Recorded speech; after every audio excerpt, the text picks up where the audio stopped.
Welcome, everybody, to this session of the Basketball Embassy's Virtual Coaches Clinic, the Global Summit. And very excited today to have a discussion, dialogue with Alan Keane and Mark Bennett. We've had both coaches before for sessions here, and we're going to do something a little different. We're going to basically just have a conversation with both coaches and talk about some of the areas of coaching that sometimes maybe we don't really address, either because of maybe a fear of not knowing what to do, or just maybe acknowledging the fact that I need help and I'm not sure where to go to get that help. And so let's do this. Mark, I'd like to start with you and talk to us a little bit about needs-based coaching. I know this is an area that you specialize in. This is what you have talked around the world about. Kind of give us an overview of what exactly that is. Well, yeah, so the need-centered, I'll credit Alan for coming up with the two words. My journey's been a good 30 years of exploring and finding out how we can get people within teams and individuals to think for themselves, self-manage themselves, understand, make effective decisions, be able to manage their state, and allow coaches, trainers, managers to understand what tools do they need. One, to be aware of themselves. Secondly, how to recognize what's going on, and then have the skills to know what interventions are put in and how to manage those interventions with an aim to make yourself redundant. So often this was called athlete-centered, person-centered. The challenge has been over the last 10 years, and I've been doing this 30 years, it's become very fashionable. The problem is Alan has been through the same journey. What we're seeing over the last 10 years is not our interpretation of athlete-centered. So when Alan and I discussed, and we've had these problems again of people putting us in that box, Alan said, well, why don't we call it need-centered? Because everything I've spoke about is understanding what is the need for the athlete and the player and the team, and facilitating that need, still with the aim to make yourself redundant, but actually always beginning with the end in mind, but focused on the need in the moment, and understanding how to adapt based on the moment and not just plan what you had on a piece of paper. So in the short term, that's the aim. A coach to make themselves redundant. Redundant being you can have a self-managing, self-aware team that can scan effectively while managing their own state, make effective decisions based on what they see, commit with intent 100%, and then evaluate the choice and the execution separately while interacting effectively with teammates and accepting feedback and helping teammates manage their own state. In the same process, being able to take feedback from the coach, but with a coach understanding what to say in a moment to get the best out of the players without taking over. That's my short version, if that's any good. No, I think that's a very good start. I like that as a frame here for this conversation. So Alan, what led you to not only want to work with Mark to do a deep dive into what Mark does, but basically to have a kind of a mentoree relationship with him and have him work with you and help you become a more effective coach? Well, first of all, I'll say everything Mark talked about there is incredibly in-depth. And Mark, it rolled off your tongue. And I was listening to you going, if this is my first time hearing this stuff, it's just gone boom. So yes.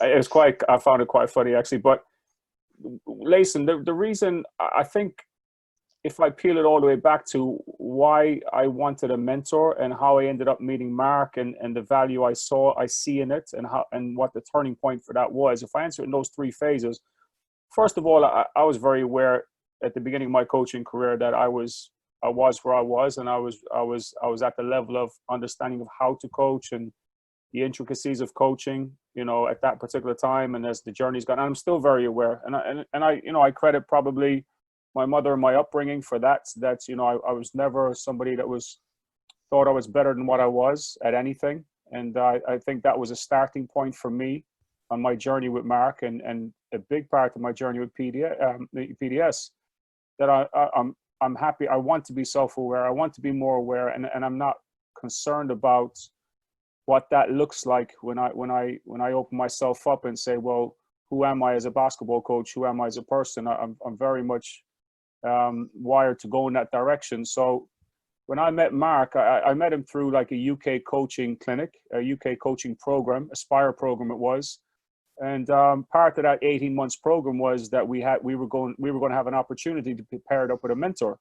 So we did almost like a speed dating session, and we we set with these 15 different mentors, 5-minute slots, you know, kind of a quick get to know, figure them out, like what can they offer us kind of thing in terms of being a mentor.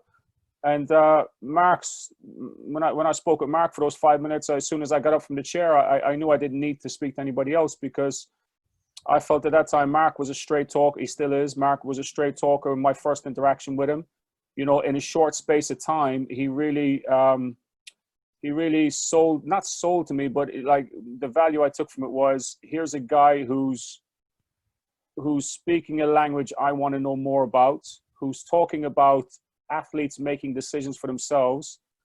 And I was thinking as an ex-player, geez, I wish I had that skill myself. I don't know how to teach that to players. I really want to know more, how to be the best version of myself, and how to peel that back and start from scratch and go through that building process. You know, and this was all in a 5-minute window. And I remember asking Mark, I said, Mark, can you give me an example of one of your mentees, a journey that you went on with one of your mentees? What did it look like? And, you know, Mark was like, well, you know, we agreed to certain parameters. We agreed to certain guidelines.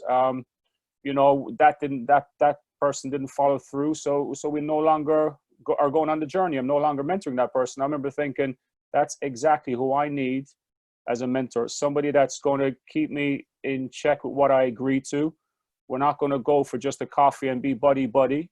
This is about performance, about my performance, about the performance of my players, the performance of my team, and enhancing our performance as a group. And it's starting with me. So I saw the value straight away, because that's what I saw in Mark the first time I met him. As the journey went on, you know, my first interaction with Mark on a formal basis was, he came into the school I was working in London at the time, you know, and he gave me a little insight into actually what excellence was. You know, I remember we sat down in an office, and, you know, we talked about what excellence was, and Mark's definition, which you may have heard already, Lason, is, you know, doing the best you can with what you have in the present moment. It wasn't driven by results. It wasn't driven by outcomes. It was driven by your behavior as a coach, your behavior as an athlete, your behavior as a team. And what do I mean by that? The level of commitment to the choice you make in the moment. And, you know, when Mark kind of unboxed that one for me, and it was the first time I'd ever heard anything like that. And I'd been working in the national team program at that level for about 5 or 6 years at that point, 5 years. And I'd been around a lot of high competent people in the basketball world, but I'd never heard anybody talk about, you know, excellence or success is basically doing the best you can with what you have in the present moment. So whatever decision you make, it's not a wrong decision. It's only a wrong decision when you don't fully commit. You know, when we went along that journey of, you know, having those meetings, and Mark jumped on court then with the national team, and, you know, that was a crazy experience for me. And I spoke about it on one of these clinics previously with you guys. And, you know, what I saw Mark do with a basketball team, an international basketball team, in one session, he took the session over. You know, I saw the value immediately. You know, that the session was engaged, active, a high level of learning was taking place. And Mark doesn't know basketball, technical, tactical rules even. But, you know, it was a lot to do with how can he enhance the behavior, the choices, the commitment level of the players, so they're giving their best. And it came down to just facilitating the session for them to do that. So based on those type of experiences, Lason, it was very easy for me to gravitate towards Mark. And, you know, Mark, I'd like to think we've moved on a long way since then, since that session with the national team and the session at Lambton School. You know, we've gone on and done really interesting stuff, such as in the classroom, Lason, with, you know, teachers, science teachers, maths teachers, English teachers, senior leadership, you know, newly qualified teachers. We've used somebody, Mark drove it, but obviously I supported it in the school I was working in. And it's been a really interesting journey. Fantastic. My best, no question, my best form of development as a basketball coach has come through the support from Mark. So, Alan, this must have been a huge paradigm shift, because, you know, let's be honest, as coaches, we're so used to being in that controlling, dominant mode, and kind of operating. I think sometimes we're operating more from fear-based, you know, coaching, versus here, you know, now we're putting so much into the trust of the players and giving them more control versus the coach taking control. I mean, how did you handle that? I mean, how did that paradigm shift, you know, occur with you? Well, it's like I started off saying, really, I guess when you're, again, I'm lucky, I think, that, you know, I was raised in a way where I always knew I wanted to be better at whatever I was doing. And I still feel that way. At the moment, I'm playing chess, and I want to get better at chess. You know, I'm currently doing some DIY stuff in the garden. I'm trying to get better at that. So I think I was lucky that I was raised to have a growth mindset, you know, where I wanted to be better, and I was always welcoming of other people's opinions. So was it a paradigm shift? It wasn't massive, Lason, to be honest, for me. It wasn't a massive paradigm shift. It was in terms of when I was under pressure. So to have Mark in on the practices, it's always a bit nervy, even for me now, because, you know, I know Mark will see stuff that I don't see. And I know we'll talk about it after, and I'll be kicking myself going, oh, I should have seen that. You know, I should have clocked that one. But I think in the competitive environment, it is a paradigm shift. It was a massive paradigm shift for me, for sure. But when I say competitive environment, was Mark sat on the bench with us against Holland when we played him in an international game. And that wasn't easy for me. That was a challenge. But, you know, that's really accelerating the process. But when Mark's in on the practices, or was back then, it wasn't a massive paradigm shift. It became a case of, I had to think at the time. I think I was, when I reflect back to it, I was having to think a lot about my delivery, like, you know, how I'm facilitating the session. It really helped me to self-reflect. It really helped me to unpick the value of what I was doing. And it really begged the question for the first time in my coaching career, you know, what value am I adding to the players with how I coach this practice? What value am I adding to the team, to the individuals, my assistant coaches, with how I build, facilitate, and deliver this practice session? And, you know, I mean, we can go down a rabbit hole here, Lason, but it impacted session plan. It impacted how I engage with the players, with the assistant coaches. It impacted my communication skills. And when I say impact, I mean impact in a positive way. And some things were harder than others, for sure. And for me, it was always the performance element, because as a national team coach, you are tied to the score somewhat. And that's the hardest part to really kind of separate yourself from, when you're committing to excellence and doing the best you can in the present moment. I'll tell you a quick story, actually. I remember coming back from the European Championship, you know, early on in the days. Mark's been working with me, and I felt like I made a major mistake in one game against Latvia that cost us the game. And you know, I kind of hung on to that, and it haunted me for quite a while. And I remember I drove down to Mark's house, actually, and we talked, and I said to Mark, I think I made a big mistake, and, you know, I regret the decision I made. And Mark's simple question to me was, well, at that time, did you have more information, or did you go with what you thought was the best thing at that particular time? I said, yeah, at that moment in time, I felt that was the right thing to do. We said, well, that's it then. You committed to excellence in that moment. Now, when you have a cold review after and you reflect back on it, of course, but, you know, it's just little things like that I think having a mentor, and Mark, don't take this the wrong way, because we've never gone out for coffee and marshmallows or any of that stuff, but having a mentor who's honest with you, but honest in a way where it lands the right way. Like, I've never felt with Mark mentoring me that I've done something wrong. I've never felt like I've done anything wrong. I've never felt threatened or pressure. I've never felt pressure from Mark.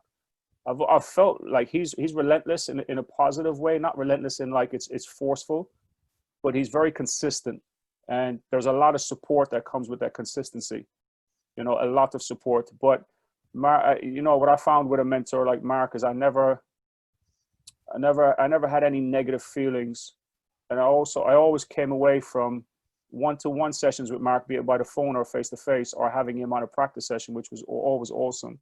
I always came away from that more energetic. I felt full of life. I felt more energetic because I felt I got better while he was there. And, you know, we had this conversation a couple of years ago, Mark. I felt like I regressed because he wasn't around as much, or my time with him had come to an end formally. And I felt I regressed a lot. And we found a way to make that work again. But, yeah. Mark, so I guess I had really two questions based on what Alan just shared. Number one, when coaches come to you and approach you and ask you to work with them, is it because they're in a situation where everything's just going to hell, so to speak, and they just really need help? Or is it, hey, I just have an awareness that I need to do a better job and I need help with that? Kind of walk us through just that, you know, the mentality of coaches that you work with, you know, at the beginning, and then how does that relationship look? What does it look like? How does it work? let's say maybe on a daily, weekly, monthly basis? Well, there's three ways I initiate working with someone. It's either, and I'm more well known now, so I get more people just that I've never met, just contacting me. It's either they want to be a great coach and they're passionate and they're putting the time in, but they're not getting the results they want, and they're a bit lost. And they've listened to a podcast or they've heard something, go, actually, something I heard resonated with me. I'd like to explore more.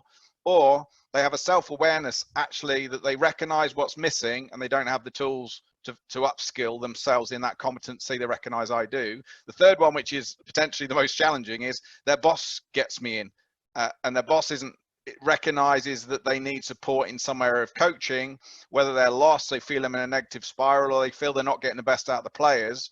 So the boss pulls me in, and initially the coaches may not even want me there.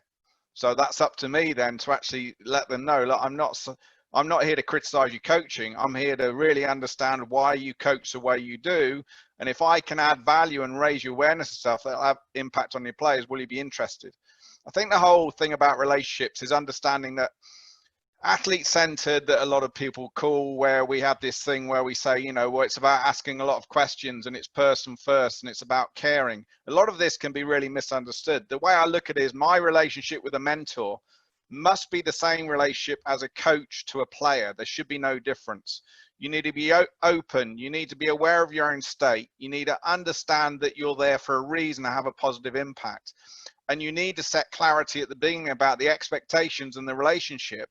And then once you set those expectations of what it looks like, you have to hold yourself accountable for them. You have to be honest with the very things you've agreed with that coach, the same as I'm asking for a coach to do with their players. So the beautiful thing about my principles is they're not different from a coach using with the players. So when I'm using it with a coach or a teacher or a manager, it's exactly the same. The language is the same, the terminology is the same. It begins with self-awareness first of yourself, identifying then the difference between where you want to be and where you are, not always having the answers to facilitate the interventions, but understanding then trust somebody, so that could be me or anybody else, that will come in that you value and you recognize can fill that gap for you. And I wouldn't say I'm for everyone. I would say that because I am relentless based on what we pre-agree, and some people aren't used to that, so it can be really unnerving initially when I come in. And I would say I'm definitely better than what was many years ago, in that I'm now asking questions, and I'm inquisitive based on why someone says a general statement to me. So I ask a coach for review and it's generalized,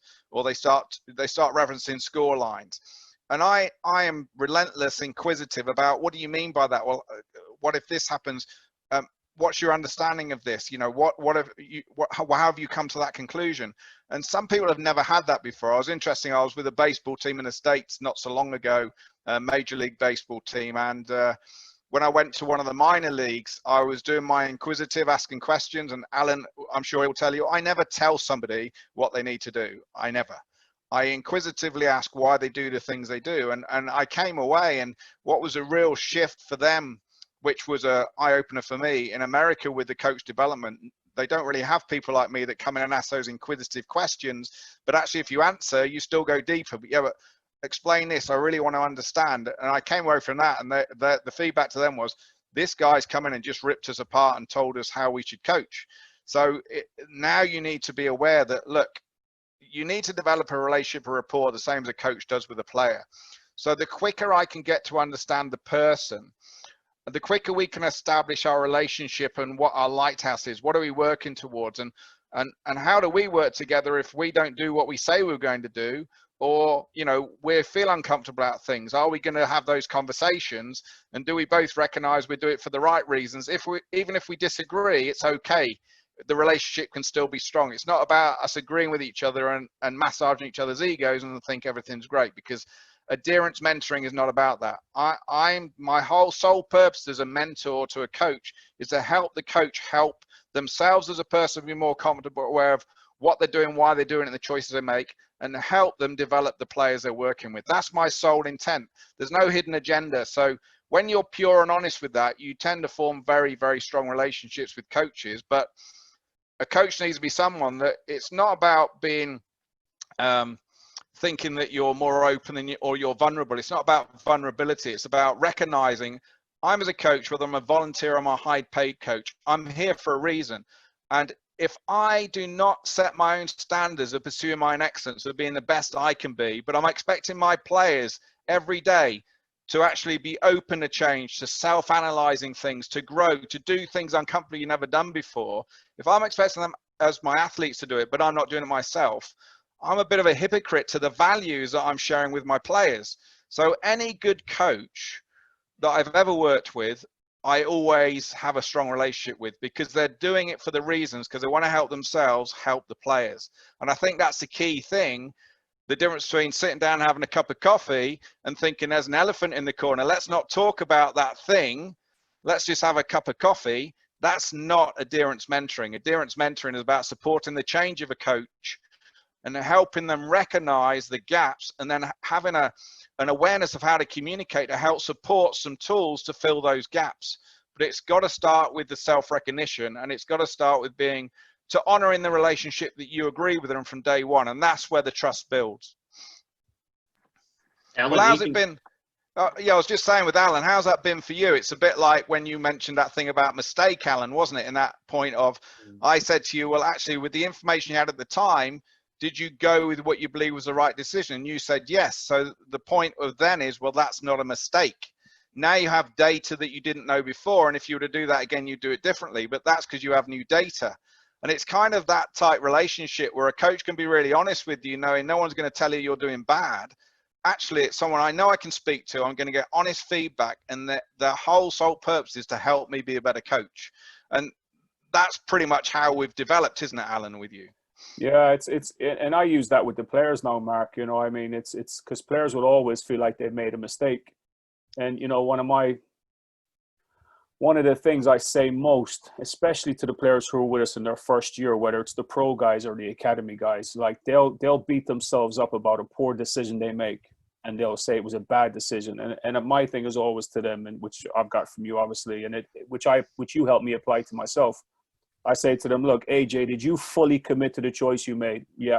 Then it wasn't a mistake. Simple as that. Did you fully commit? Yeah, I gave it everything, but the outcome wasn't what you wanted. But it wasn't failure. Failure is when you don't fully commit to the choice you make in the present moment. And, you know, you helped me with that process, Mark, but I'm using that with players on a weekly basis, particularly from the month of September right up until after Christmas, until when it's new for them, when they're new guys that come to us. But yeah, I've taken that on board for sure. But it's more importantly for me now that I help players take that on board. And there's two things with that, Alan, isn't there? There's one is in that moment with that player, if we use that scenario, if the player felt, actually, I should have gone with a different decision, I didn't go with the decision I thought was right, I went for a different one, then that would have been a mistake, even if you committed to it, because you're not actually collating the data, then going with what you believed was right in the moment. And that's the key thing about teaching players to be able to self-review after the action of separate choice and execution, so they can make a conclusion within a second. It's not going to negatively affect their game. But the other thing is also is if I wasn't honest to the integrity of what we agree, then my credibility would go. And if we relate that to a player and a coach, if a coach is saying, guys, I want you to do this, and you know, this is how we need to be as a team, especially pre-season, you have those conversations. But then the coach doesn't honor that themselves. The coach, when they start, they can't regulate their state. They start shouting, saying things that are in a negative impact, disrespectfully to some players, in the very way we wouldn't want a player to talk to another player. And now the players, they may not have the relationship and the environment to go, coach, hang on a minute, you're not doing what you agree, coach. They'll just be thinking it. Now the credibility is gone. So one thing I really want to make clear with this whole process about need-centered is that athlete-centered, need-centered as it should be, is not about standing around and asking questions. It's not about never telling a player, actually, you're wrong, this is why we need to do this. It's the full spectrum of that coaching understanding, but it's really being confident of knowing how to scan and knowing when to do a little one-to-one, knowing when to step in and go, there's a misunderstanding here, I need to make a decision here. Or importantly, no, I'm going to let this go because I've given the players the tools where they can problem solve. And even if they don't get it right, they'll work together to work it out. And it's understanding that sliding scale. And I use the exact same principles with a coach. I'll be in Alan when he's using as an example in a live coaching session. I'll be his shadow. I'll never, you know, if he wants to talk to a player, he just ignores me and talks to a player. But I'll be, if I'm seeing stuff, I'll just whisper in the ear, Alan, what are you seeing? What are you seeing over there? What are you seeing here? And then if he's missed something, that can be all it needs. Go, there. Okay, so what are you going to do? Right, I need to do a research. I know one-to-one here, and off he goes. Alan uses the same principles with players. So he's got a player on the sideline that might be injured, or another player just come on. Okay, what are you seeing over there, Stevie?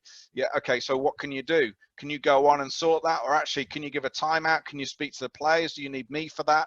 Oh, I can do that, coach. Okay, off you go. So it's that light and shade of understanding. That's the competencies of effective coaching, how to influence somebody without telling them. I think that's the skill. And I think that's, you know, to go back to Lason's question to me earlier, actually, Mark, was, you know, the paradigm shift and seeing the value in these principles and concepts. One of the biggest, one of the things that made me gravitate most to it was the journey I was going to go on as a coach was very similar to the journey the player was going to go on. So you've just talked about it there, how that transition happened.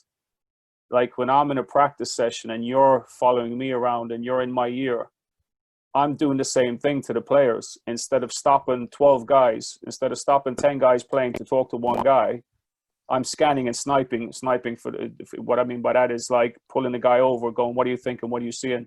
All right, can you make a change? Can you make a shift? Do you want to do it from the sideline, or do you want to sub in and make it happen live play? You choose. Give them that kind of a choice so they have a bit of freedom. And if they don't know what they're seeing and they're not able to answer, I'll jump in and I'll help them, because that's the sliding scale Mark talked about, from asking to telling, you know, and that's the needs. That's an aspect of the needs part. So that's what really, I have to say, Mark, I think it's one of the most unique aspects of PDS is what you did with me, I did with the players, and I really like that process. Why? Because I felt it. I felt the PDS principles. So now, in order for me to teach it and influence somebody else, was a bit more authentic. Was more authentic for me to do it. There was a lot more clarity for me. I feel very confident teaching Mark's principles, Lason. Like I feel really confident with that stuff, because I've been on that journey myself, where Mark has taken me on that journey as a mentor.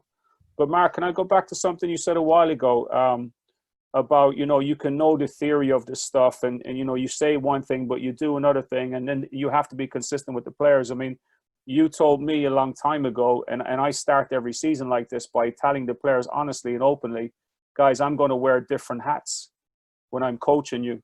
And here's why. And I spend a long time, let's say, one-to-one, small groups, full team together, explaining to the players, this is how I'm going to coach you, and here's why, to get them to see the value. Now, Mark will talk very well about how to do that if we need to, but I also tell the players this, Lason, which is for me easy now. It wasn't at the very start, and it was a bit of a paradigm shift, like you said, actually, in this aspect. I will also tell the players that I'm not going to get this right all the time, guys. Like, this is where I'm at as a coach. Like, in a game, I don't want to scream and shout my head off from the sideline, because I don't necessarily believe that helps you as much as if I can facilitate the practices where you're making decisions for yourself live and play. And we give you these tools and concepts and principles that you can pull out and use, the rule of 3, which Mark talked about in your last episode. So, but I will tell them, I'll say, guys, look, because of where I am on the journey, I'm not where I want to be yet. So sometimes I will actually probably get emotional. And, you know, what I need you to do now, because this is a needs-based approach collectively, what I need from you guys is to pull me up in those moments and and stand strong on your own feet. That's for me, it's not about giving them permission. It's about actually, you guys need to understand that I'm on a journey of development also. I don't want to be at the current stage I'm at. I want to be better every week. I want to be better every year, just like you guys want to go to bigger leagues. I want to go to bigger league.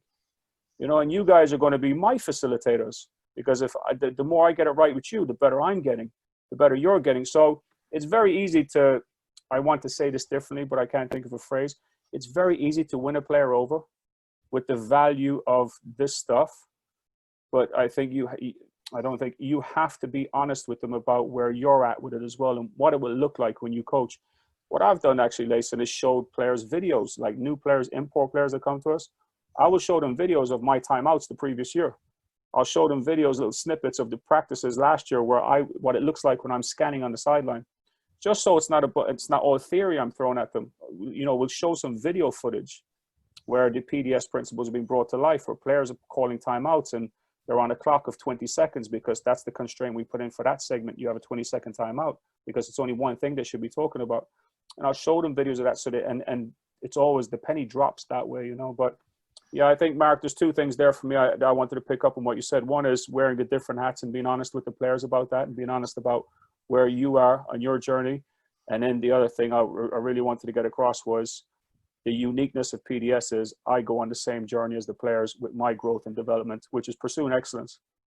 Alan, can I add something there to what you just said there? Because I think you said something very poignant there, was that not only is this a paradigm shift for the coaches, but for the players as well, especially if they're in a situation where they've been in a club system where they're used to one model of leadership, one model of coaching. Now they're coming in, let's say, to the national level, and now they're they're working with you, and there's all of a sudden now there's got to be some moments you're like, okay, what is this? Does that resonate? Absolutely, and the short answer to that, Lason, is the sliding scale.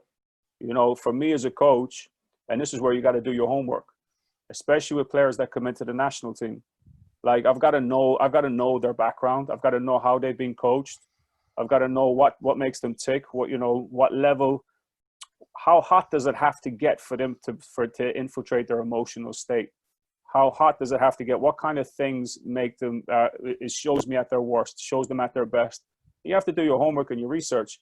Now, based on experience of using the concepts and principles, I will make a calculated decision as to where on that sliding scale we are between me actually transferring ownership or shifting the dial for them to be a bit more independent, or actually I need to step in more. So again, we're back to needs-based approach. It's not one hat fits all 12 guys. If I look at our national team, say go back 3 years ago, let's go with that team. On that roster, there was probably, I would say, at least half were ready for these concepts and principles. Why? Because I had them under 16s 4 years ago and 3 years ago. The new guys that came in, there's always around 4 or 5, maybe not 6 is a lot. And you have to take them through a different process, not a different process, a different stage of the process. So you have to do your homework, Lason. You got to know what makes your players tick, what way they're wired. What do they look like at their best? What do they look like at their worst? What ticks them off? And I know Mark talked about this in your previous episode, but then let's put stuff in place that accelerates them, that brings them up to speed. Not necessarily up to the speed of, let's say, a Jacob Round, which is one player I've had under 16s for 2 years, under 18s for 2 years. I may not bring a new player who comes into the under 18s and expect them to be at Jacob Round's level with being an effective decision maker, with self-managing, with being poised, having poise under pressure, taking ownership, taking leadership. I'm not going to have an expectation on a new player coming in to be at his level by the end of this, because he's on his own journey, and we're measuring success by the steps they take in their path, on their runway, on their journey. So again, we'll mold it in different ways, and it goes back to what I said there a moment ago. Mark said something to you the last time he was on this about you sometimes you will set things up in a practice to enhance what that player needs to develop. So it might be covertly trying to rattle their emotions. So they get a hard foul in practice. I'm not calling it. I want that player to play through it, because with the homework I've done, I know that he needs to be stronger with his trigger of his emotions. So I'm going to build that into a practice session. Now, the other player who gets fouled, I'll call it, because he doesn't need me to do that. So now, but you have to be careful with that, because you have to be ready to manage it. That takes experience. I've got that wrong in the past. I get it right. I'm getting it right a lot more now. So yeah, you're absolutely right, Lason. And you just have to have your homework done and be ready to coach them, not differently, but at different stages. And I'm going to dissect that a bit there, Alan, because there's some key points in there. So first thing is understanding that person behaviors, and this is what we're talking about now. Remember, my whole philosophy is performance is a behavior, not an outcome. We have to look at person behaviors in the same way we look at person technical ability, person's tactical game management competency. So we understand when people come in, they're going to be at different levels in their personal skills of managing themselves, how to interact with others, how to accept feedback from others, and how to deal with different pressures. The other thing we got to remember is that we can't take for granted what a coach we speak to in the past before we see these players are accurate. Because if they're a traditional coach, I've had examples even at the highest level, international pro teams, where the coaches, where they've come from clubs saying, this guy's not very bright, Mark, or this guy's lazy, this guy doesn't make very good decisions. You put them in the right environment and all of a sudden these players that were not all of a sudden shine. So we've got to be mindful of, a lot of the time players that we're seeing are a product of their own environment. The environment may not be the best environment to get the best out of them. They may just start sitting back and going, I'm bored now, I'm disengaged. Coach always tells me what to do, I'll just cruise. So that's an understanding as well. Sometimes you need to establish your own baseline. Now, Alan's mentioned the way we do with the whiteboards, get them to play, force them to make decisions, step back, put the interventions in. The other thing I'd say with that is it's critical, and coaches don't do this well enough. I'm generalizing here. We have to spend time with them before we start to let them know the value of why we're going to coach this way, linked into how do we want to play? What's the dream way we want to play? Describe that to me, not just the score lines. Describe the type team we want to be. What does it look like? What does it sound like? Okay, as a coach, what would that look like to me as a coach? On and off the court, in timeouts, if we're in basketball, pre-game, halftime, what if we're 50 down, what if we're 50 up, what if one of you is underperforming? All these things, what does that look like to me? And then once we agree what that is, we go, okay, if that's who we want to be, what does practice need to look like? How different does practice need to look like than you've been used to? And now we start get them to tell us, and it's very easy. I mean, Alan's skilled at it now. Obviously, you're a novice. This is more difficult, but there's some tools that you can use just to help them understand. Oh, okay, so practice coach, you can't continue to tell me what to do and give me the answers and the solutions all the time. You need to help me think and work it out for myself. These kind of things. All of a sudden, okay, so then we can go into practice. Can you show me what that would look like? And all of a sudden, we're starting a dialogue that's very different. I'd say as well is that depending on the skill of a coach in these principles, if you start with 5-year-olds, which I have, they'll be all over it. They will love it because they've had no previous negative experiences about expectations of a practice environment or a game. As you go up for the ages, the effort you put in at the very beginning, get them to see the value and to start living it in every single practice session, not dipping in and out because things aren't going well as a coach. You literally living it will get the players to buy into it more. A great example was when I was mentoring Mike Ford, who's a British Lions rugby coach, England coach. He was with the England rugby team at the time as a coach. He wasn't the head coach. He was the backs defense coach. So I started to mentor Mike. We put in these principles on. We had some of the best players in the world in practice standing, looking at Mike and said, Mike, just tell me what you want me to do. Why? Because that's what they're used to in the clubs. But if we want to be best in the world, we can't have players waiting for the coach to tell them what to do. We want to go, I understand the game well enough and I have the confidence to know if I see this, this is what we're going to go for. And we've developed practice that well that I've got to know my players around me. So they read what I read. I can say this to Danny or Stevie or to Sarah, to Julie, and I know they know what that means and that's going to get the best out of them. And not just play phases without realizing I need to get these 5 on a court if it's basketball, because they need to work each other out. I'm going to put situations and problems in. I'm going to give them tools to work it out, but I'm not going to give them the answers. So that's that light and shade Alan spoke about, that you may have someone that tactically is very advanced, but actually in their people competency of scanning, self-awareness of the state, managing it, how to make a decision live, they may be really novice at it. So then Alan, as a coach, would do a little few more one-to-ones with that person. Another player that runs with it may not be as skilled tactically or technically. I can let them run with it. I can give some leadership within that because they're good at the behavior stuff of reading the game. And all of a sudden then you're like the difference between a cook and a chef. As a chef, your interventions are individual based on their needs, the same as you should do to technical development. But actually you're all doing it to the same cause, which is the dream, the lighthouse, how we want to build.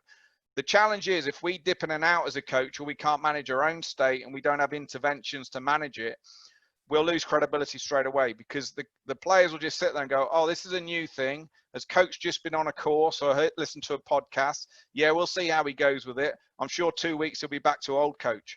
So you've got to live it for them to go, wow, this is real. He's going for this now, to get them to accept that this is a long-term change. It's not going to go away. And then you start to see the magic happen. But if you dip in and out, the players will regress the same as the coach will regress. Hence why I'm relentless with the coach when we pre-agree things, because the biggest difficulty in human nature is to shift human behavior. So under pressure, you have a new behavior. That's as difficult for a coach as it is for a player. That's why in basketball in particular, American football is very common.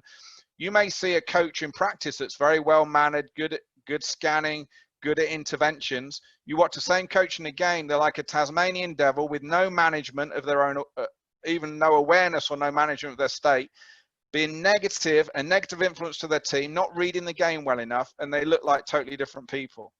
So that's them not having a mentor to get them to recognize, do you recognize you're different? What interventions have you got in place to help you be the best person you can to get the best out of your players? And that's just one example of that awareness we need to build within coaches, and how consistent a mentor needs to be, but a coach needs to be to influence the players, the same as a mentor needs to be to influence the coach. So one of the things that I wrote down in this, as I was starting to kind of research this, is that when you hear need-centered, that there could be a possible misconception that this does not have an element of accountability of, how do you deal with the players when they do not, when you have to have conversations, let's say in the basketball world, of, shot selection, or you're not performing to a certain level.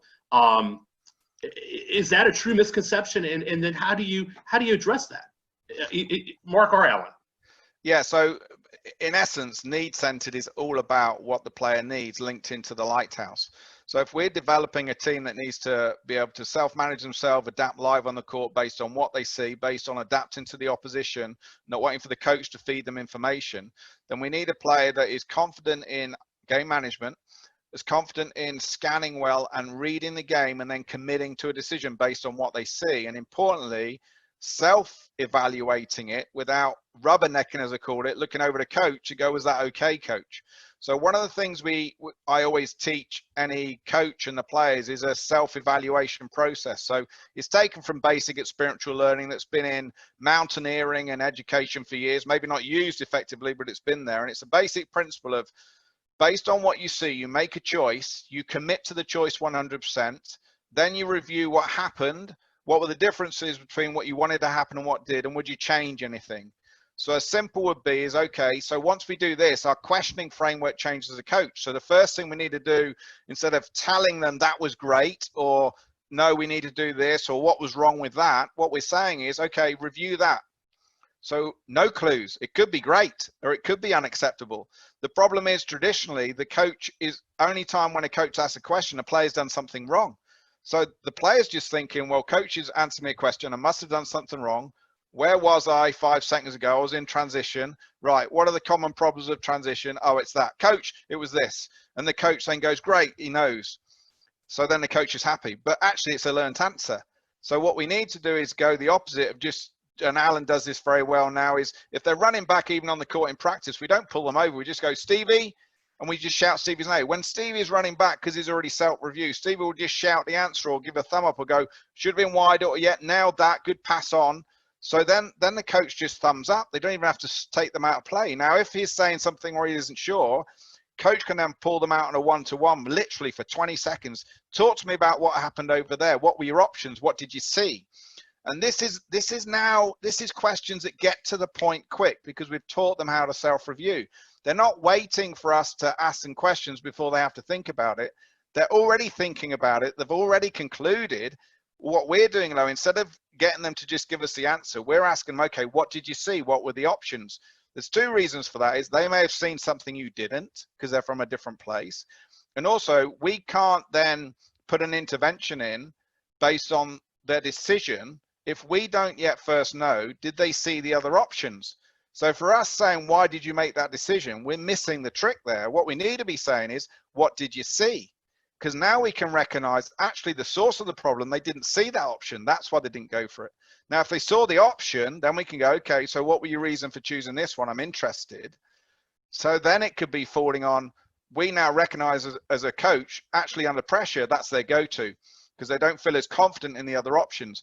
In practice with no pressure, they can do it, but under pressure, they revert back to the same. So then coach can put an intervention in, or actually maybe he thinks, I don't trust the players on the court. If I made that choice, I don't trust the other players can make that or to receive that pass or be running up quick enough. So now we go, okay, what interventions can we put in place either to build your confidence or to establish that is true? So can you see these subtleties of, one, we've got to teach them the self-review, basic experiential learning, there's many, but we want to separate tactic, the choice from the execution. We can't just put it on an outcome, because actually it may have been they executed it fantastically, it was the wrong choice. It may be it was the right choice, but they didn't commit, so it was a commitment issue. It may be it was the right choice, they committed 100%, but technically they didn't quite make it. We can work on that. Or actually they made the right choice, they executed it, they nailed it, it just didn't come off, but you wouldn't change anything, because not everything comes off all the time, as we know in basketball, in any sport. So it's getting that dialogue going to get them to not look at the outcome and setback, to know in the moment the choice they made, backing themselves commit to a choice, and understanding coach is interested in why you made the choices and what you saw. Coach is not having a go at you. Coach is interested in why and your understanding of the choices you made and what you saw. That dialogue changes the whole dynamics of the team. And then players, instead of looking down and thinking, I'll just wait for coach to give me the answer and go, just look and nod at coach. Now they know coach's expectation of me is he's interested or she's interested in what I'm seeing and the choices I made him while managing my state, while coach is managing there. They're generally interested. Then they're supporting me if I'm wrong, challenging me if I'm wrong, or making sure I recognize when I was right. So can you see, actually need-centered is beginning with the end in mind, as Stephen Covey says. I need to get them self-managing, self-thinking. So let's teach them how to self-review. Let's set up frameworks in practice. It's a new skill so they can self-review. Let's use them on the sideline to scan others and review. Let's get them off, let's get them on. Let's use the hot reviews, as we call them, the one-to-ones. So we don't have to keep stopping play and bringing them as a group to have chats with most of them disengaged, just listening to me talking.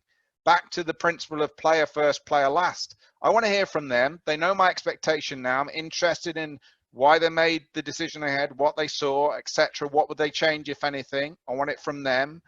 And then if they've given me the answers, I don't need to add anything as a coach. Why am I talking? Show me, push them back out.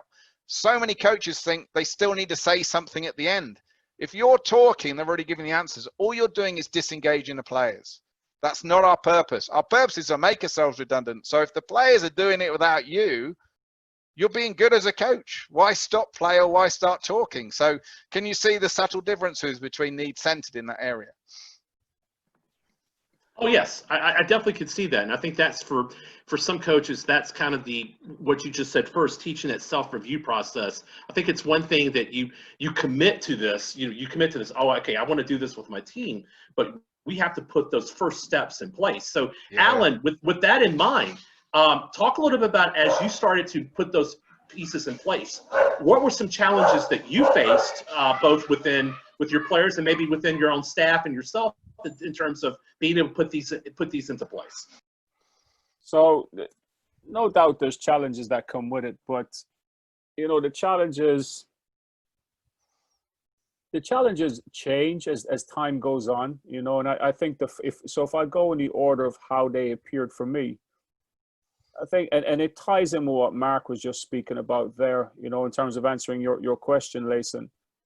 I think one of the hardest things you have to be when you're trying to modify how you coach or add competencies to what you've already done, because we're not doing a complete overhaul, Mark, are we? And I think we should be clear on that. Like I'm Alan Keane when I coach. I've been Alan Keane for 41 years, and Mark's been mentoring me for coming up on 10, and I'm still Alan Keane. I'm not Mark Bennett when I coach, and the thing is, like, the hardest part is you must be patient. For me, that's the hardest bit. Being patient and being consistent. Like Mark talked about it there. When you introduce a new principle or a new element into your coaching practice, such as, you're prophesizing to the players on the value of them staying emotionally balanced and developing and telling them that we're going to work on developing their decision making under pressure when it matters most, when the game is live in action. and you're facilitating your practices for that, you have to be consistent with that. And that takes time. Like, I think there's a great example. AJ Carr is a fantastic example. We brought him in as an import player from America last year. He played last season with us, and this was all new to him. Like, he told me flat out, we had a great relationship. We had a great relationship because he was just very honest. But he told me flat out that, he was struggling with this process. It wasn't, he felt early on this wasn't for him. It wasn't what he was used to.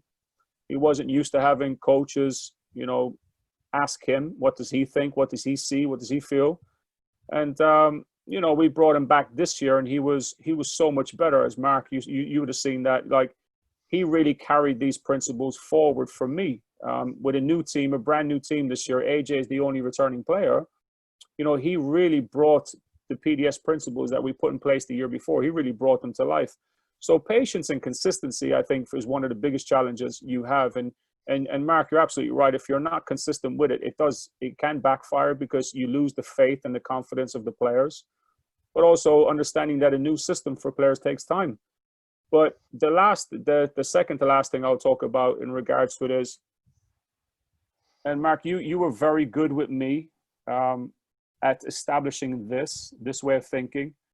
It's incredibly important that we as coaches identify the steps the player has taken, not necessarily where they're at, but the journey they've gone on. So, for example, I had one player this year that was very emotional, like incredibly emotional, responding to every referee's call, responding to everything that didn't go his way on the game, in a practice, in game, responding to everything because it was raining outside, responding to anything.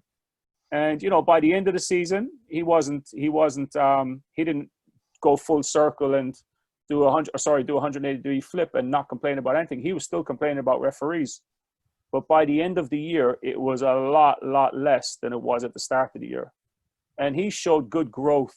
And one of the things that you highlighted to me, Mark, years ago was, measure success on their growth and the steps they've taken, not with where they're at, because, they're all on different journeys and they're all go at different speeds. And I think that's one other thing as well. We as coaches, to keep the faith and believe in these concepts and principles, understand it takes time, understand that they're coming in at different levels with different filters, different pre-programming, different wiring from previous experiences. Understand that you are going to have to be patient and consistent as a coach to bring it to life and see the benefits of it. It doesn't happen overnight, but you can recognize some things really, really quickly, actually, like really quickly. And Mark, I won't go into the story, but the timeout story when you were with me in the Holland game, that was like an immediate impact. Like, we saw that in one day. We saw a shift. We saw major progress with some really introverted players in the space of one practice, one game. It was really incredible. But for it to have really sustained change, let's say, it does take a lot longer. It takes a good portion of your season. And AJ was a great example of that when he came back the second year. I'd say, though, Alan, if you're looking at AJ there as an example, that's a player that's gone for an American system, literally being told what to do. And he admitted himself he had learnt answers. He knew exactly what the coach was going to ask him before he asked him. So he just told the coach what he wanted to hear, even if he disagreed with it, because he just didn't want the hassle. So again, if players are in that environment, we're definitely not getting the best out of them. But I'd say even AJ, even within 4 weeks, he was an improved player. You could see the change in him. So he wasn't where we want him to be. So it's that key thing about, let's assess behaviours. Let's base mark everyone on where they are. Let's develop an environment to see where the reality is. And then what we're looking for is, are we seeing positive shifts? If we are, let's not be satisfied with that, but let's recognize and positive reinforcement there is change. But we still want to keep moving them and stretching them, but we can't be critical of going, yeah, but you're not there yet. We need to recognize, actually, this player never taught. Now they're talking 2 sessions. In 2 sessions, they're talking twice in group sessions. They never taught before. That's progress right there. But I still want them to talk every session. So it's that understanding and that self-recognition. And that's back to the scanning as a coach and really being sharp on understanding your individuals as people and players, understanding you're not letting them off the hook. But once you agree stuff, you're going to be relentless with them, but you're also going to be patient based on the principle of, we are where we are, we're ready when we're ready. It's the same principle I use with coaches. I've got a toolkit that is ridiculously huge now because I've been living this for 30 years. But I won't give Alan or anyone else a full kit. I won't give them the big book. They'll get the first page, and sometimes they get the first paragraph in the first page. Then when they're ready, they get a little bit more. And early on, coaches go, well, Mark, you know, what is it? Give me more. And it's that patience, the same as we want with the coach, with players going, well, let's work on this. Let's nail this under pressure. Let's get it right now. You're ready for the next bit. Let's discuss this. Right now, we're ready for the next bit. It's not a case of just giving people information. And this is the challenge with YouTube now, with the shutdown of the world. How many more of these are going on, which is fantastic. But the reality is, let's have a great example, Lason now, is scanning. I've heard on social media so much more the word scanning than I've ever heard before. Now, I know it's something Alan knows that I've been talking about for many years. But now everyone's agreeing scanning is really important for players in an adaptive team. Well, here's a funny thing. People have been recognizing effective communication is a critical part of an effective team for decades. But there's many teams out there are still ineffective in communication. So it's not the fact of recognizing it needs to be better, it's important. It's the fact of, are you effective as a coach to put in interventions effectively and long enough to change the behaviors, so therefore unacceptable communication becomes effective consistently under pressure? And that's the craft as a coach. So we can pick up loads of ideas and concepts from all the media, speaking to people over coffee, that's great, yeah, I'll take that away. But unless we understand our own baseline, unless we understand the need of me and the players of where we are, and if I could only pick one thing that would have the biggest impact, what would it be? Well, I'm going to understand that. I'm going to understand how the intervention works. I'm going to be patient with it. I'm going to be ready when I'm ready, and I'm not going to move on to the next one until I've embedded that. But I'm effectively reviewing it. Was it worth it? As opposed to chucking 20 things in because I've seen a great NBA team have just done this play. Let me chuck it into practice next week. That's not need-centered. That is doing an injustice to the players in their own growth. And that's, we need to be mindful of when we're going through this journey of need-centered coaching. We're ready when we're ready. We are when we are. And that's sometimes when someone external mentoring you allows you to go, well, actually, let's establish what number one is need first. Once we've established a baseline, okay, how are you going to integrate that? How do we know when it's integrated well enough before we can move on to the next element? And that's the critical element for success in coach development and player development, in my opinion. Those are excellent points. So I've got some questions here from our audience that I'd like to go ahead and present and have you and talk about these. First question is, I've heard Mark talk about implementing these principles at a very young age, which gives them the habits early. How do I, as a coach who is new to this principle, get it across to older players? Yeah, so it's back to the point of spending time at the beginning. When are you going to intervene this to get them to see the value in it, linked into the light task? How do we want to play? What type of team we want to be? So they can tell you what that is, and then say, okay, so where are we now? Even use game footage if you want of where you are within that team. Okay, so what's the differences?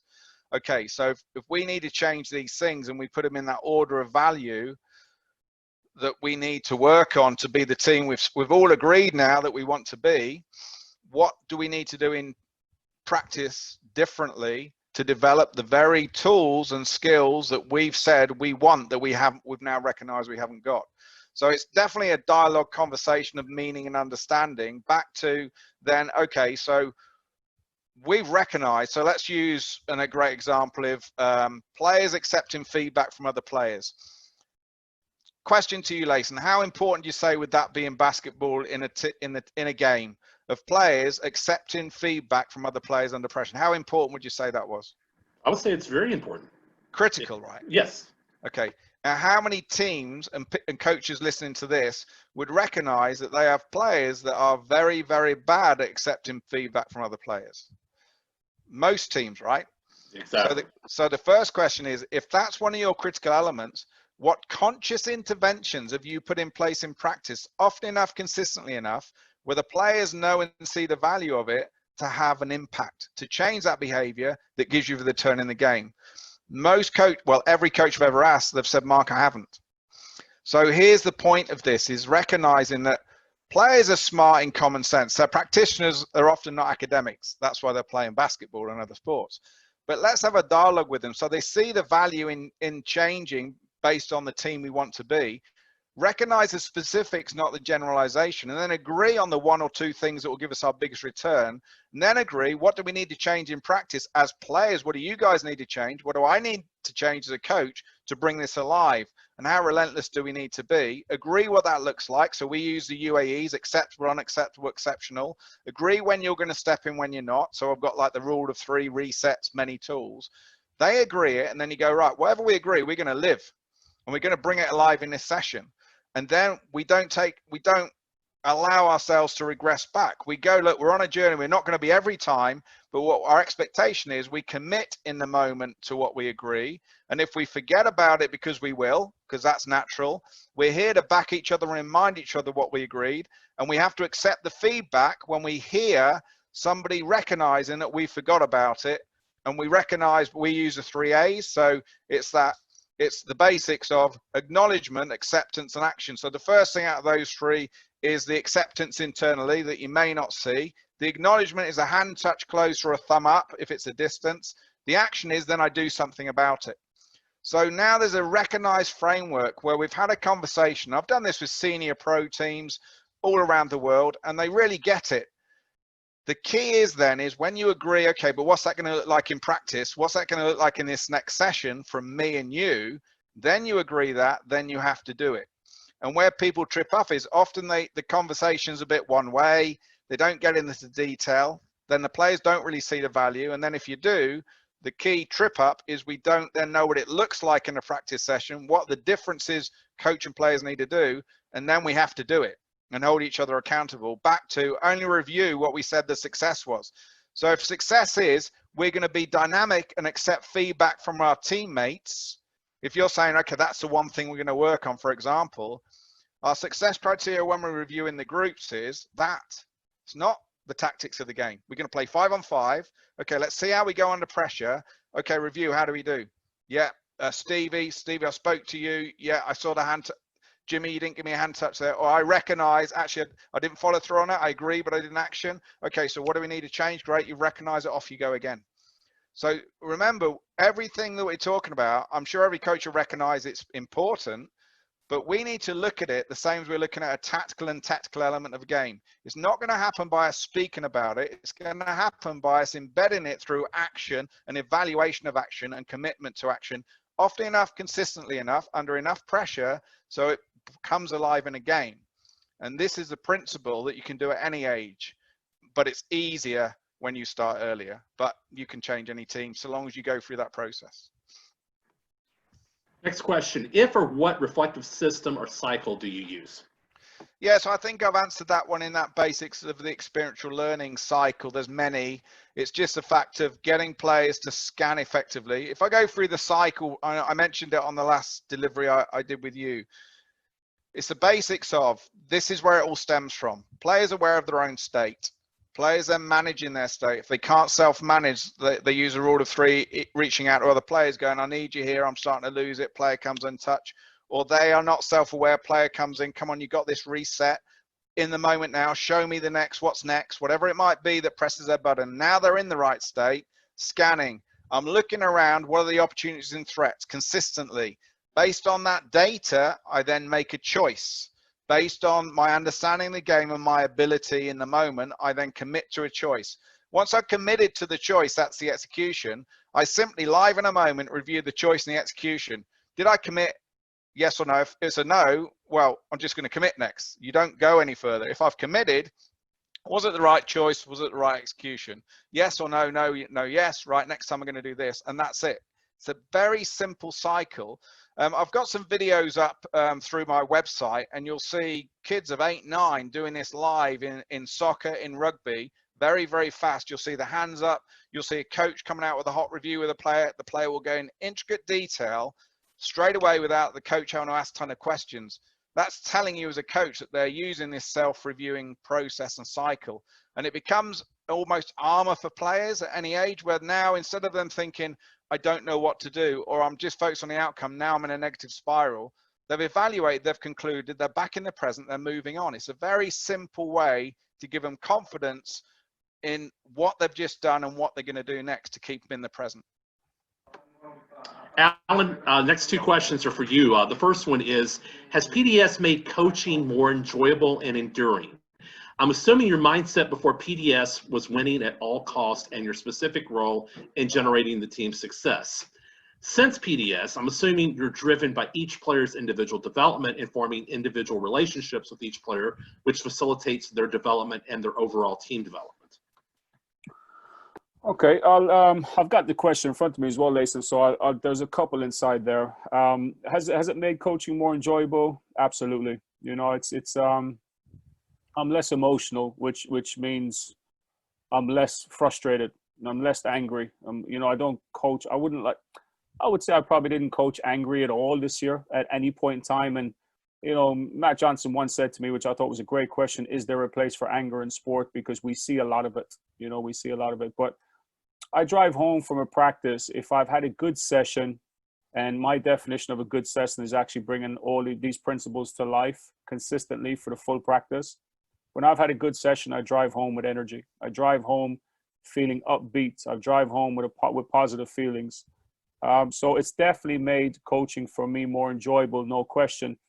It also has freed me from feelings of guilt, to be honest, because in the moments where I do become emotional and I lay into a player, and I go into that kind of domain where I'm emotionally imbalanced and shouting at players, and I often have feelings of I went there again and I'm frustrated, and that it frustrates me when I go there, because I see it now from this is not for everyone. I see it for me as a weakness when I go there, because I know better. It's like asking a player, well, you had choices, you chose this one.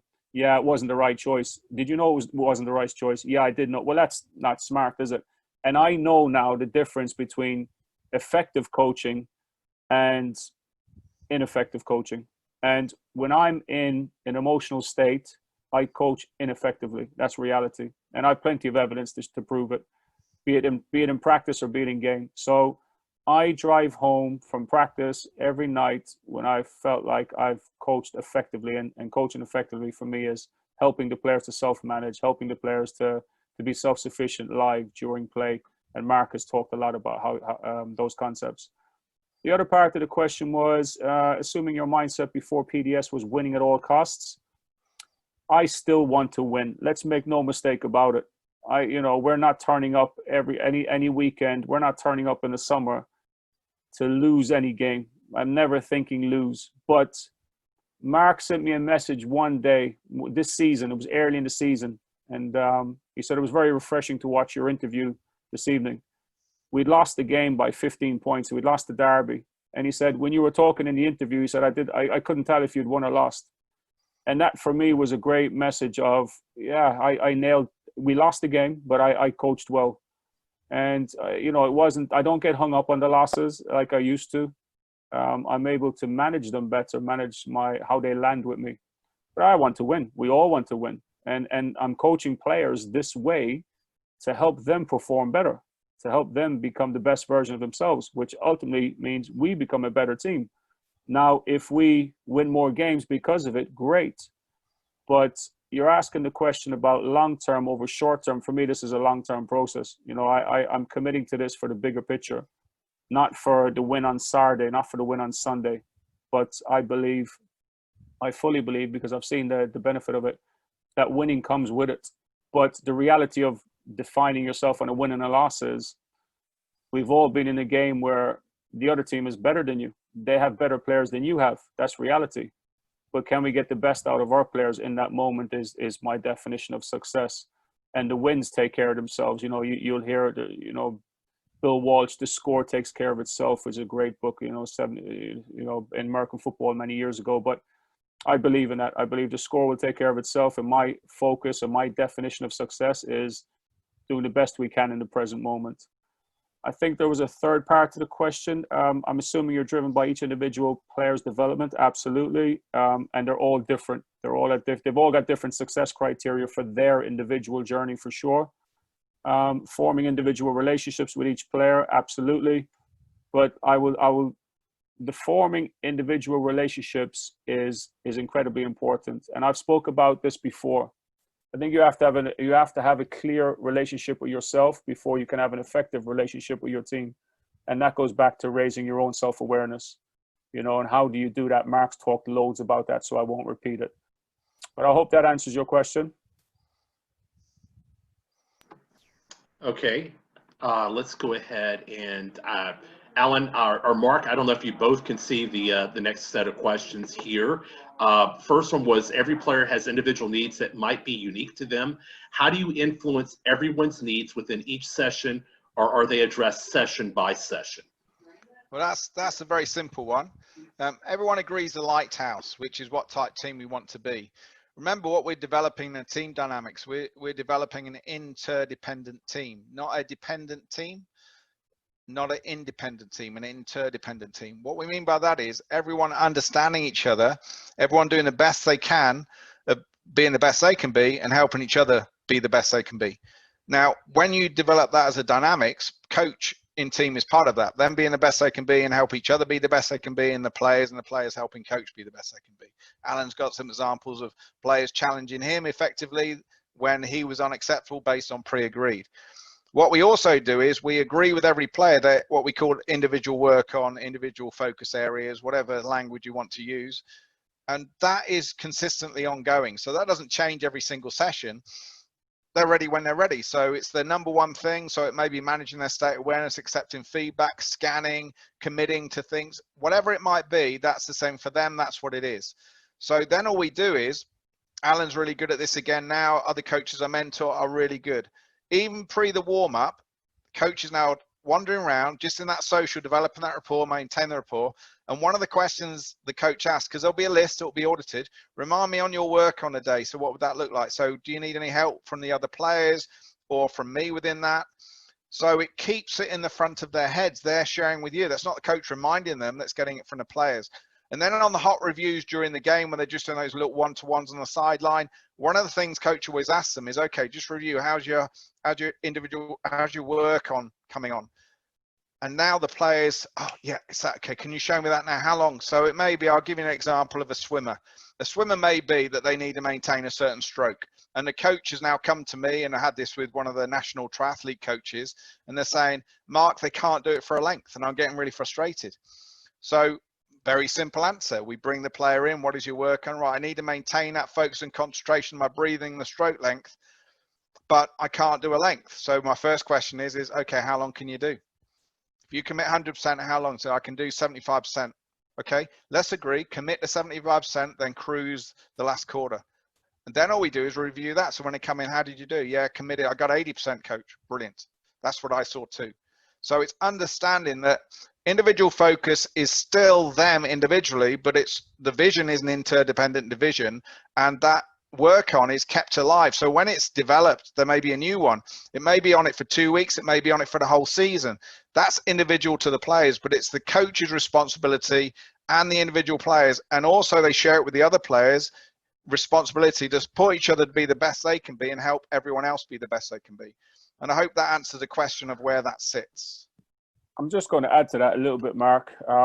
What you touched off, and I'll add to it because I've had the experience of it. Like the year before last, we had somebody, one of our very influential, more senior players.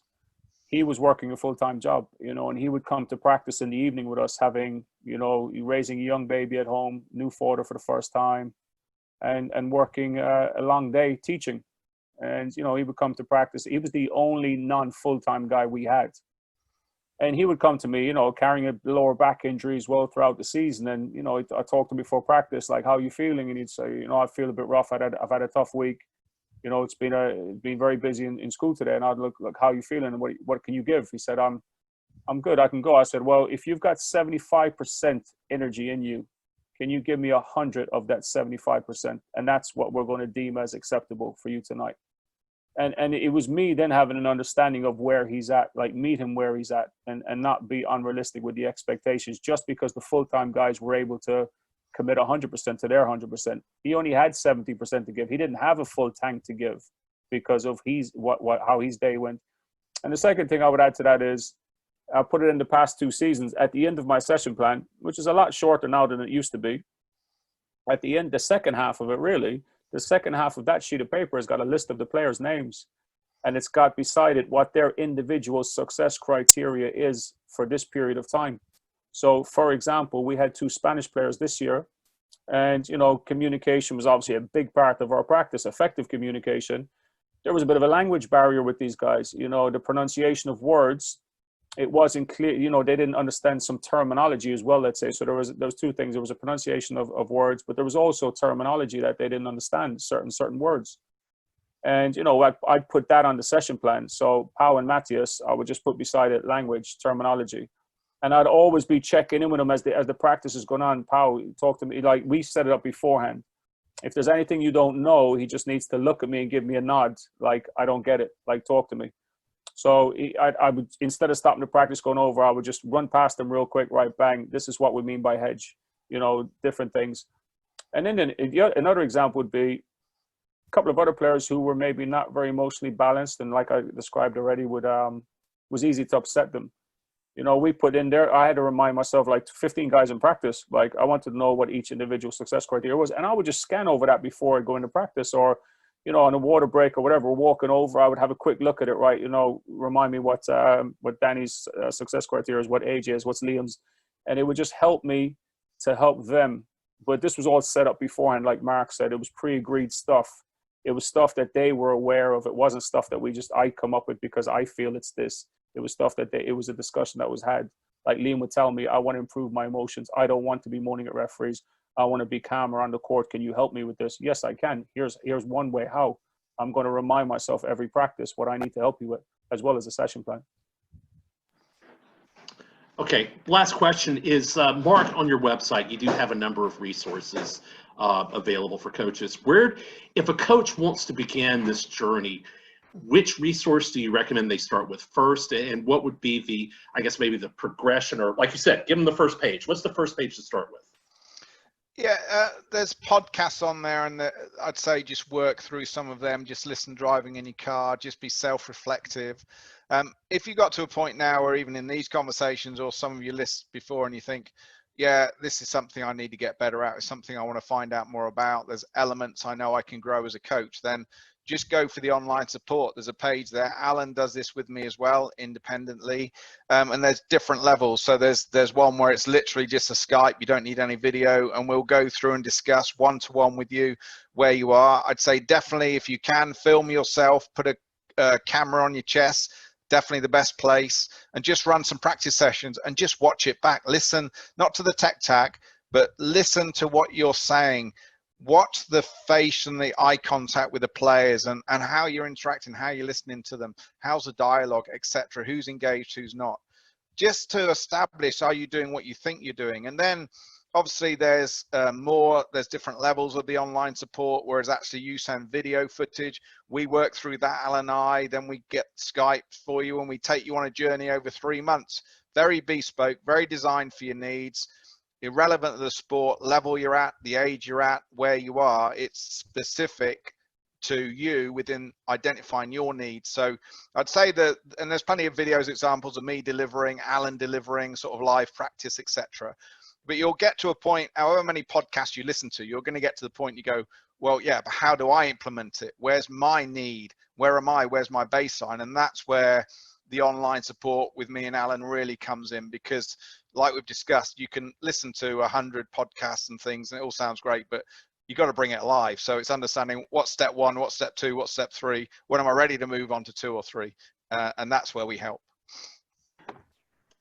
I know this session has been very valuable to me, because I think there were some nuggets that I picked up, and you know, obviously being able to listen to Alan's journey with this, that some things that I hadn't even thought of or considered, that both you and Alan both brought out. So any final thoughts here as we before we close the session? Well, yeah, I'll throw a question at you first, Lason, is what are your nuggets? What's your top 2? I think my top 2 is what Alan mentioned, the importance of understanding that your journey as a coach is very similar to the players. And I think sometimes we get lost in that, and we just think for some coaches, I know for me at times, it's just about me, just myself. And I really don't take the player's perspective. And so again, that's a challenge that I have to work with, and an awareness I have to keep in mind. I think the second thing is what you talked about, it's one thing to want to commit to doing something along these lines of putting together a need-centered approach, but you have to have the proper steps in order. And I think, as you mentioned, that first one is being able to teach everyone how to self-review. And I think that's probably the step maybe that in the past maybe I missed. And so I think that that's probably the foundational thing for me moving forward with my team, is helping not just myself, but each of my players understand this is critical in order for us to progress. But also something else that Alan said, that we're all in this journey as well, and that at times I'm going to drop the ball, and I need you to help me recognize that and help me raise my awareness, because I really like the principle that John Boyd, the famous military strategist, once talked about, that, you know, when you're within a system, it's hard for you to observe the blind spots, and that you do need an outside perspective. You need someone to give you, an analysis of what they're saying, and it either comes from your coaching staff or your players, and be willing to accept that information. Does that resonate?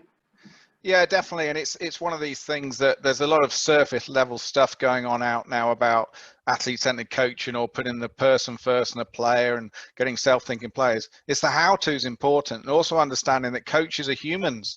So supporting them through their change, and giving them the tools to what's step one, step two, and someone being there to put your arm around your shoulder, but importantly, the accountability to give you a kick up the butt when you need it, and not be scared to challenge you on stuff that you said you were going to do. And let's discuss that, is what's lacking. So my whole statement's been for many years is the best athlete development is coach development. I just don't think we're spending enough time as organizations, pro teams, in recognizing that if I'm investing in and selecting all these athletes, it's the coach that can be the greatest influencer. So the sharper the coach gets at influencing the players above and beyond the tech, there's tons of technical and tactical out there. It's how to influence the human being that will get the best out of your players. So if you want to win, even in the short term, be a better influencer. And that's by investing in yourself as a coach. Even if it's not about winning, if it's about actually impacting on players now so they stay in the game longer because they're more engaged, they enjoy it more, they're not going to drop out. It's going to help them in school, how to manage their state, how to communicate with their parents, whatever level, then you're making a difference. Not sounding soppy, but you are having an impact on someone that will ripple through the rest of their lives. And we know most players don't make it in basketball, don't make it into NBA. So we shouldn't be thinking, well, it's a short term to win this game. We should be thinking is, what am I doing that make that player a better player that they can take in the next 5 seasons, 10 seasons, and even if they drop out or they don't get selected anymore, they retire, what tools am I giving them that they can use in everyday life? And great coaching is all about influencing people. That it's not just on the court, it's actually changing the way people think that they can use off court, and that's effective coaching. I'm really glad you said that, Mark, because that was something that was just, well, actually, I think you've stemmed that in those thoughts in my head, reminder that these principles and practices, these elements of PDS, they're transformational in terms of if you apply them to all areas of your life. And if you really want to bring them to life on a performance level as a player, then you'll adhere to them off the court with your nutrition, your sleep, your daily habits, what you do on a daily basis, choices you make away from the basketball court or the field of play, which will ultimately have a massive impact on what you do when you get on the field of play. But the wider impact to society, Mark, I think is very often overlooked by coaches. You know, if you look at sport as a domain that can have a positive influence on society, these PDS principles and concepts are absolutely critical in order for people to enhance society better. Because you're talking about making better decisions, informed decisions, not emotional and led decisions, and decisions that will have a positive impact on somebody else. Effective communication. To be honest, Lason, I'm not sounding soppy either, Mark, but I've taken some of these into my relationships with other people, be it in the workplace, be it in the family, you know, and starting, like Mark says there, you start with the concept, start with the end in mind. Now, what type of emotional state do I need to be in order to get the desired outcome of this interaction with this person? That's not always with a player or another coach. Could be with my assistant coaches, could be with my partner, could be with a manager. But I think that often gets overlooked, Mark, is the impact and the powerful effect PDS can have on an athlete away from the basketball court. Well, that's the point, Lason. If somebody doesn't switch it on and off, you know they're living it. It has meaning to them. You shift to human behavior. If they just turn it on when coach is looking at them, you've done nothing. it's surface level, you haven't impacted on them. So under pressure, reality is they revert back. So if we can get people actually recognizing and understanding, I can use this anywhere, and actually the more I use it, the better I get, then we're winning right then. But it's allowing, it's supporting coaches to understand the how to do that. Can I add one more thing, Lason? It Yes. sounds like you want to round up, but I'll add one more thing, Mark, which we didn't talk about, and it could be for coaches out there, because I'm thinking, what would I be thinking right now with these PDS principles? Lason, you actually touched off at me with a question earlier, and I didn't answer it, but it's probably a long-winded answer, so we can get into it another time. But working with a team, a staff, like to bring these principles to life with players has one challenge. But actually to do it with, if you're a head coach of a national team or a pro team, and you've got a staff of assistant coaches, a physio, a strength and conditioning coach, an owner of a club, a management of a club, there's a whole nother domain there. And I mean, Mark, that would probably be coaches needing to reach out to yourself in terms of, well, how do you manage that process? Because that's a whole nother podcast, really. That's a whole nother clinic or a whole nother hour and a half interaction. But definitely, I think someone out there is listening, thinking about, well, actually, yeah, I can do this, or I can do it with my players, but it's not enough. If it's not all the influencers who's going to have an interaction, who's going to be involved in that player's journey, if they're not versed in this stuff, then you meet conflict. It's like a kid going from one lesson to the other, and the teaching methods are different. There's confusion and there's inconsistencies.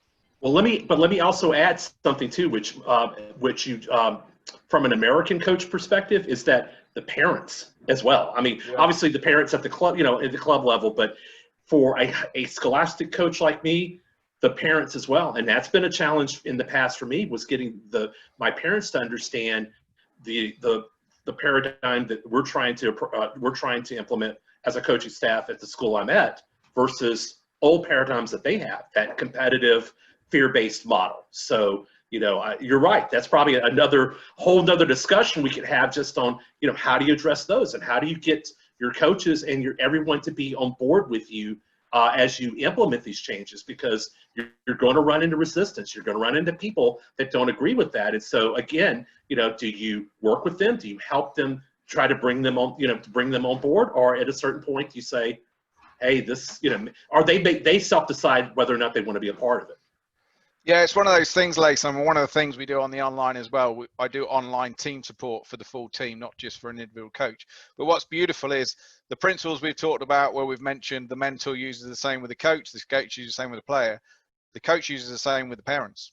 It's getting them to see the lighthouse, getting them to see their impact, the value, sharing the journey with them, how they can help, how we need to change, getting the dialogue from, not preaching to parents, getting them involved, get dialogue going, get them to understand their huge value within this whole journey, and getting them to understand this will impact on my child's education, on my child tidying their room, on their child being honest and having a good dialogue with me as a parent. Fantastic. So that's part of the support, the buy-in. When we talk about seeing the value, it's not just the players and the coaches, it's everyone of influence, including the AD, including the parents. It's everybody. Excellent. This has been a wonderful session. Mark, Alan, I really appreciate you both coming back and spending time on this. And I agree, we could go on for hours and do multiple sessions on this, because I really believe that this is really a critical element for coaches, young and old. It doesn't have to be a young coach who's just trying to establish himself. This could be for any coach that recognizes, has a self-awareness that I could do a better job. I want to do a better job. I want to have a deeper impact on my players, and I just need help. And I just need someone to kind of help me see those areas. So again, Mark, Alan, thank you so much for being a part of this.